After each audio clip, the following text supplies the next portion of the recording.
Nunca me propuse cuestionar las estaciones de tren. Eran simplemente parte de la vida cotidiana, estructuras diseñadas para un propósito simple y utilitario. Al fin y al cabo, las estaciones de tren son símbolos de progreso, ¿no? Monumentos de la era industrial, edificios destinados a servir como centros de movimiento y transporte humano. Representaban la marcha del progreso, el desarrollo de la tecnología y la infraestructura que transformaron las ciudades y las sociedades. Eso es lo que siempre había asumido, al menos.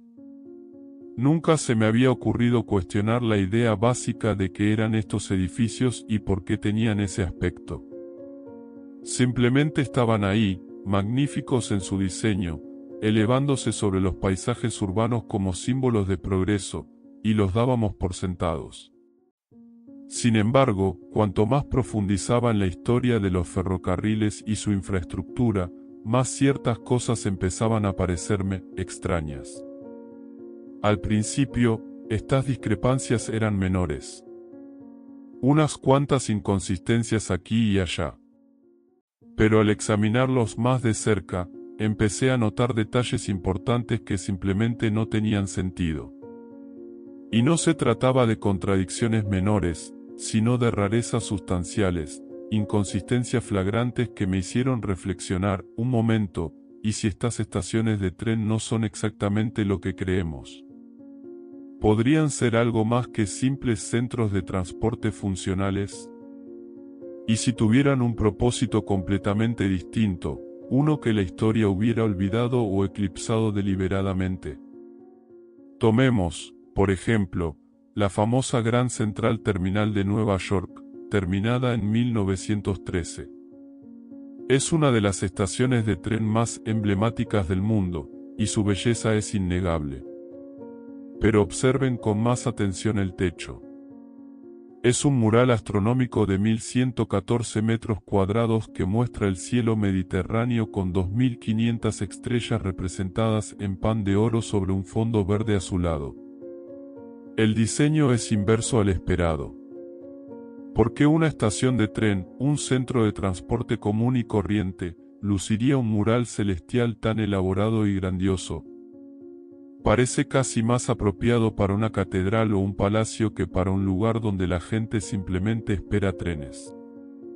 Gran Central no es la única. De hecho, este fenómeno no se limita a una sola estación. En todo el mundo, en ciudades como Leipzig, Berlín y Bombay, las estaciones de tren se construyeron con diseños monumentales que carecen de sentido si se piensa en su supuesta función. Tomemos como ejemplo la Leipzig Hauptbahnhof, que se completó en 1915.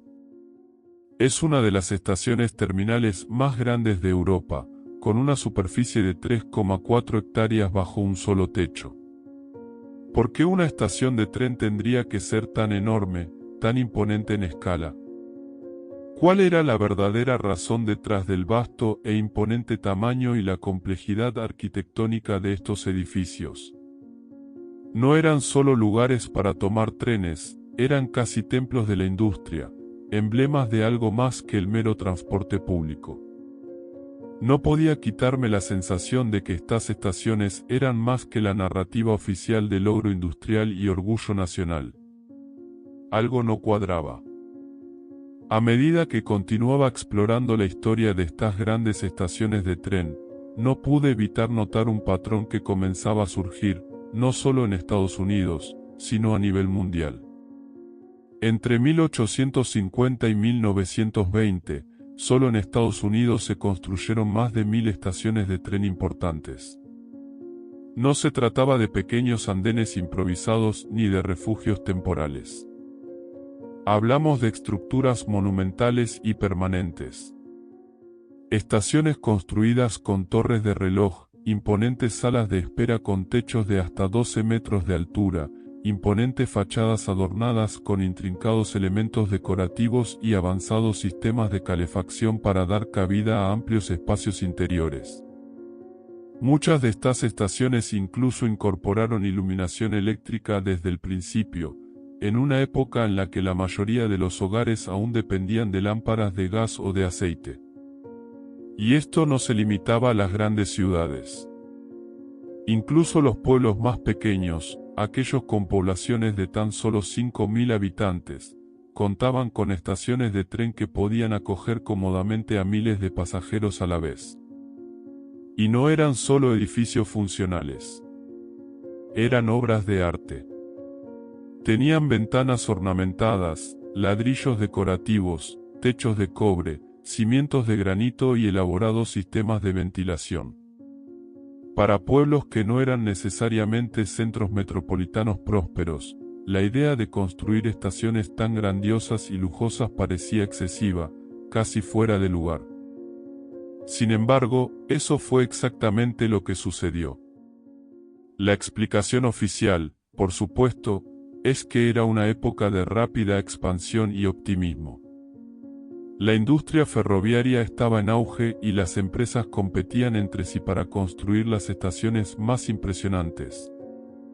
A medida que surgían nuevos pueblos y ciudades, los ferrocarriles buscaban crear centros impresionantes que simbolizaran su crecimiento y potencial futuro.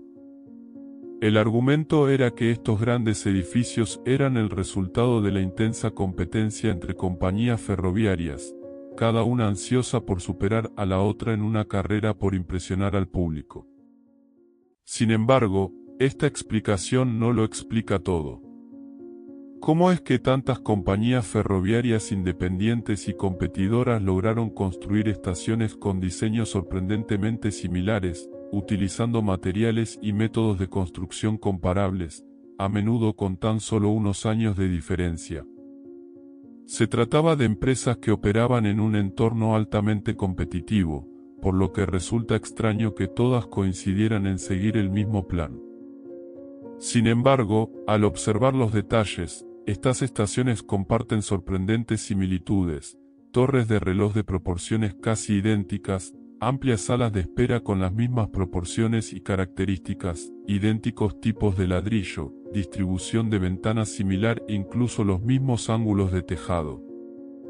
Estas similitudes se observan a lo largo de grandes distancias, en ciudades separadas por miles de kilómetros, construidas por organizaciones completamente diferentes. ¿Cómo pudo ocurrir esto? Lo que parece aún más extraño es que estas estaciones no se construyeron solo en unas pocas ciudades. Este estilo arquitectónico se implementó globalmente. De París a Milán, de Amberes a Sao Paulo, de Melbourne a Tokio, y más allá, se repitieron los mismos patrones. No fueron solo una o dos estaciones, sino todas las grandes ciudades del mundo las que construyeron estaciones con el mismo diseño monumental y ornamentado. ¿Qué llevó a todas estas ciudades, en partes tan diferentes del mundo, a decidir construir estaciones tan monumentales, siguiendo los mismos principios arquitectónicos grandiosos y elaborados? Cuanto más lo pensaba, más me parecía que había una conexión más profunda. Algún tipo de hilo conductor, algo que iba más allá de la mera competencia entre compañías ferroviarias o el deseo de impresionar. Este patrón no podía explicarse simplemente con la narrativa estándar del progreso industrial. Claramente, algo estaba sucediendo bajo la superficie, y comenzaba a sentir que apenas había arañado la superficie de este misterio. A medida que continuaba desentrañando los misterios tras estas grandes estaciones de tren, me encontré cuestionando no solo su arquitectura, sino también la tecnología que las alimentaba. La explicación habitual para su funcionamiento es que funcionaban con vapor. Calderas de carbón producían vapor para calentar los enormes espacios, con iluminación de gas adicional y, posteriormente, electricidad de fuentes externas para complementar las necesidades energéticas. Esta es la narrativa que nos han enseñado, la misma tecnología que impulsó gran parte de la era industrial. Es simple, familiar y se ajusta a la época. Pero a medida que profundizaba en la infraestructura técnica de estas estaciones, comencé a darme cuenta de que la explicación oficial simplemente no resiste el escrutinio. Empecemos por los sistemas de calefacción. Muchas de estas grandes estaciones de tren contaban con sistemas de calefacción radiante, capaces de mantener temperaturas confortables en vastos espacios que abarcaban cientos de miles de pies cúbicos. Algunas de las estaciones más emblemáticas, como la Gare du Nord en París, Union Station en Washington DC y King's Cross en Londres, contaban con estos sistemas. No eran edificios pequeños con algunos radiadores aquí y allá, eran estructuras enormes, del tamaño de catedrales, que necesitaban ingentes cantidades de energía para mantenerse calientes. Para mantener tal control de temperatura en volúmenes de aire tan enormes, las estaciones habrían requerido una cantidad extraordinaria de combustible y una gran cantidad de mano de obra para gestionar las calderas de carbón. Sin embargo, al observar fotografías de finales del siglo XIX y principios del XX, algo no cuadraba. Las fotos mostraban interiores impecables, mármol blanco reluciente, cristales relucientes y superficies meticulosamente limpias. Estas estaciones bullían con miles de pasajeros a diario, y sin embargo, no había hollín visible, ni residuos de carbón, ni rastro del gran desgaste que debería haberse acumulado en edificios tan enormes que funcionaban con carbón. La mano de obra necesaria para mantener estas calderas en funcionamiento debería haber sido considerable, y sin embargo, no existen registros ni evidencia fotográfica de la infraestructura necesaria, ni enormes salas de calderas, ni sistemas de suministro de carbón, ni operaciones de retirada de cenizas. ¿Dónde estaba la evidencia del combustible que debería haber sido necesario para alimentar estas centrales? ¿Cómo se mantenían tan impecables estos enormes edificios, que consumían mucha energía, con superficies e interiores que parecían apenas utilizados? La falta de evidencia de residuos de carbón y la ausencia de infraestructura vital eran señales de alerta. Esto me llevó a otra pregunta inquietante: ¿cuándo recibieron electricidad estas estaciones? Los registros oficiales indican que muchas de estas estaciones se electrificaron por fases, primero la iluminación, luego la maquinaria y, finalmente, los sistemas operativos. Sin embargo, al revisar los planos arquitectónicos originales de varias de estas estaciones, encontré algo inesperado. Muchos de estos diseños incorporaron sistemas de conductos eléctricos desde el principio, incluso antes de que la electricidad estuviera disponible comercialmente en estas zonas. Los canales para el cableado estaban integrados en los cimientos, mucho antes de que las estaciones se electrificaran oficialmente. No tenía sentido. Si no había electricidad disponible, ¿por qué construirían la infraestructura para acomodarla? La Union Station de Los Ángeles, por ejemplo, comenzó a construirse en 1914 e incorporó sistemas eléctricos desde el principio. Esto ocurría en una ciudad donde la distribución eléctrica aún estaba en sus inicios. ¿Cómo supieron que debían prepararse para la electricidad décadas antes de que fuera ampliamente accesible? Cuanto más profundizaba en los registros, más me daba cuenta de que algo fallaba fundamentalmente en la cronología aceptada. Estas centrales, supuestamente alimentadas por vapor, consumían cantidades ingentes de electricidad mucho antes de que existieran las redes eléctricas locales. La magnitud de su consumo energético desafiaba las capacidades tecnológicas de la época. ¿De dónde provenía la electricidad? ¿Y por qué no se documentó? A medida que profundizaba en mi investigación, me encontré con aún más preguntas sobre cómo se alimentaban estas enormes estaciones de tren y la infraestructura que las sustentaba. Cuanto más investigaba, más inconsistencias descubría, especialmente en cuanto a la cronología de la electrificación y la escala de energía que consumían estos edificios. La narrativa oficial nos dice que muchas de estas grandes estaciones se electrificaron en fases, comenzando con la iluminación y siguiendo con la maquinaria y los sistemas operativos. Pero al examinar los registros reales, encontré algo inquietante. Los planos arquitectónicos originales de estas estaciones a menudo mostraban sistemas eléctricos integrados en la infraestructura desde el principio, incluso antes de que la electricidad estuviera disponible en esas zonas. Esto planteaba un problema importante para la cronología. Si estas estaciones se construyeron antes de que la electricidad estuviera ampliamente disponible, ¿cómo incorporaron conductos y sistemas eléctricos en el diseño desde el principio? No tenía sentido. Tomemos como ejemplo la Union Station de Los Ángeles, cuya construcción comenzó en 1914. En aquel entonces, la distribución eléctrica a gran escala aún estaba en proceso de establecimiento, y la mayoría de las zonas residenciales no tendrían suministro eléctrico fiable hasta dentro de una década. Sin embargo, Union Station contó con electricidad desde el primer día. No solo para la iluminación, sino también con sistemas completamente operativos de climatización, señalización, ascensores y más. ¿Cómo lo lograron? ¿Cómo pudieron prever la necesidad de una infraestructura eléctrica tan compleja en una ciudad donde la distribución eléctrica a gran escala aún estaba en sus inicios? No se trataba de un caso aislado. Cuanto más examinaba otras estaciones de tren de la misma época, más pruebas encontraba que sugerían que estos edificios consumían electricidad mucho antes de que supuestamente estuviera disponible. Y no se trataba de una cantidad pequeña, estas estaciones consumían megavatios, mucho más de lo que debería haber sido posible dada la tecnología de la época. ¿De dónde provenía toda esta energía? Los registros oficiales son, como mucho, imprecisos. Mencionan suministro municipal o generación privada como fuentes de energía, pero no proporcionan detalles específicos. No existían registros claros de centrales eléctricas o instalaciones que pudieran explicar las enormes cantidades de electricidad que utilizaban estas estaciones.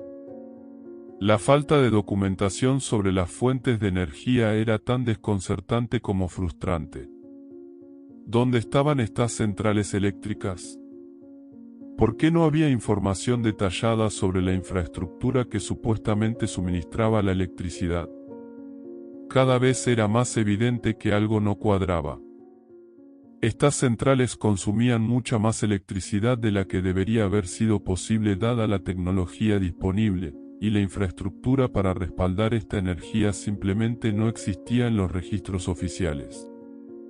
No se mencionaban centrales eléctricas a gran escala capaces de suministrar cantidades tan masivas de energía. Esto me llevó a una conclusión muy inquietante: o la tecnología era mucho más avanzada de lo que nos habían dicho, o las centrales recibían energía de una fuente que no comprendemos del todo. Esta pregunta se volvió aún más apremiante al observar cómo la red eléctrica, tal como la conocemos hoy, no se materializó por completo hasta las décadas de 1920 y 1930, aunque estas centrales ya operaban mucho antes. A medida que profundizaba en la historia de estas enigmáticas estaciones de tren, comencé a desviar mi atención de la infraestructura técnica a algo aún más fundamental: la organización misma del mundo. Me di cuenta de que los ferrocarriles no se limitaban al transporte de personas o mercancías. Se trataban del tiempo mismo. Antes de la llegada del sistema ferroviario, el tiempo era local. Cada pueblo operaba según la hora solar, lo que significaba que el mediodía en una ciudad podía llegar varios minutos antes o después que en otra. Esto era aceptable mientras la gente viviera y trabajara en sus propias comunidades, pero una vez que los trenes empezaron a circular con horarios ajustados entre ciudades, algo tenía que cambiar. La solución, según nos dicen, llegó con la estandarización del tiempo. En Estados Unidos, esto se oficializó el 18 de noviembre de 1883, cuando las compañías ferroviarias del país decidieron implementar 4 usos horarios en todo el continente. No se trató de una orden gubernamental, sino de una decisión de compañías ferroviarias privadas que competían ferozmente entre sí. En un solo día, acordaron adoptar un sistema universal de tiempo estandarizado, abandonando el horario solar local en favor de un conjunto de horas artificiales que facilitarían la programación de las llegadas y salidas de los trenes. Este cambio se produjo casi de la noche a la mañana y el público lo aceptó sin protestas.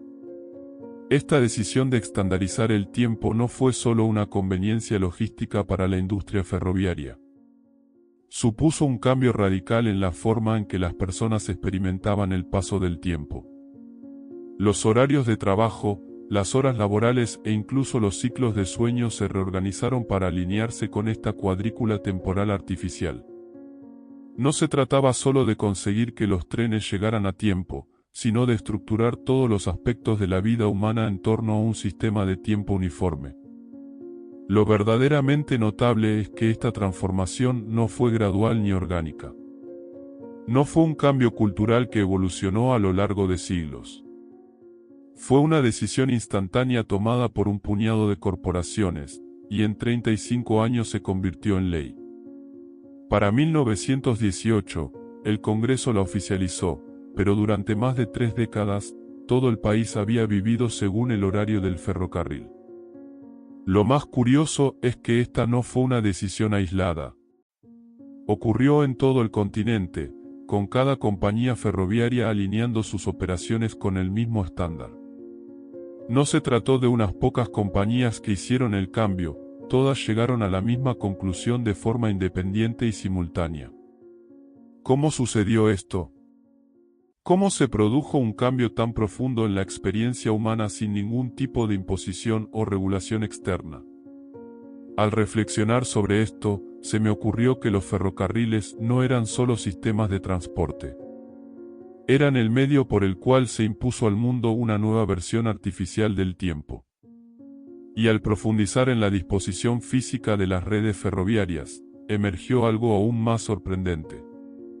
La forma en que las vías se extienden desde los ejes centrales, como los radios de una rueda, o la forma en que los propios rieles se asemejan a conductores paralelos que se extienden por miles de kilómetros, me hicieron preguntarme si los ferrocarriles fueron diseñados para algo más que el transporte de personas.